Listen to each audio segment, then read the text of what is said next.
আমি সিঙ্গেল ভাইয়া। কিউট হচ্ছে ও, আমি যখন রাগ করি ও অল্পতে সরি বলে দেয়। আমি হচ্ছে কালকে ভালোবাসা দিবস কাটাইনি, কালকে কাটাইছি ফাল্গুন, পয়লা ফাল্গুন, আজকে বিশ্ব ভালোবাসা দিবস কাটাচ্ছি। এর জন্য আমি পরেছিও লাল। সবাই হাজব্যান্ড ওয়াইফ, কচি কাঁচা বাচ্চা সবাই মিলে আবৃত্তি করেছে, ডান্স করেছে, ভালো লাগছে।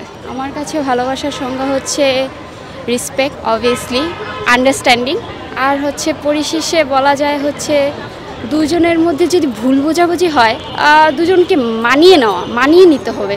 ছোট বড় সকলে মিলে আমরা যদি একে অপরকে খুবই ভালোবাসি, সেভাবে ভালোবাসার বিনিময় করা উচিত। কোটি মানুষের আস্থার ভালোবাসায় 11 বারের মতো দেশের 1 নম্বর রেফ্রিজারেটর ব্র্যান্ড ওয়ালটন।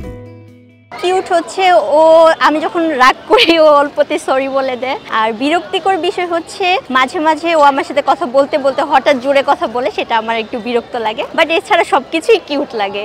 ও আমাকে একটা কালো শাড়ি গিফট করেছিল প্রথম দিনে একদম। ও যেটা বলেছে ভালোবাসা অমর, আমার কাছে মনে হয় এটাই পারফেক্ট হবে আমাদের জন্য। চিন্তার বিষয় এটা যে ফোনটা বন্ধ থাকছে কেন। তো যদি দেখি যে কোনো কারণে বন্ধ, সেক্ষেত্রে তাকে আমি অবশ্যই মাফ করে দিব। কিন্তু যদি দেখি অকারণে সে বন্ধ করে ঘুমাচ্ছে বাসায়, তাহলে তো এটা কখনোই মাফ করা যাবে না। এটার জন্য আবার ঝগড়া রেডি করতে হবে।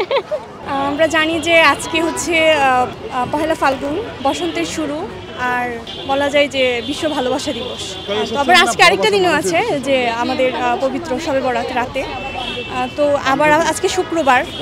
তো সব মিলিয়ে হচ্ছে যে মানে আজকের দিনের অনুভূতিটা একটু অন্যরকম। আর আমার কিভাবে পালন করছি বলতে বন্ধুরা ওদের সাথে বের হওয়া, শাড়ি পরা, হাতে ফুল পরিনি, তো শাহবাগ থেকে ফুল কিনবো। হলুদের কাপড় শাড়িও এরকম পরেছি যেন বসন্তের ছোঁয়া থাকে, ফুলের ছোঁয়া থাকে। আর বন্ধু বান্ধবের সঙ্গে ছবি তোলা, একসাথে ঘোরা, ফুচকা খাবো, চুড়ি কিনবো। সো এইটাই আর কি।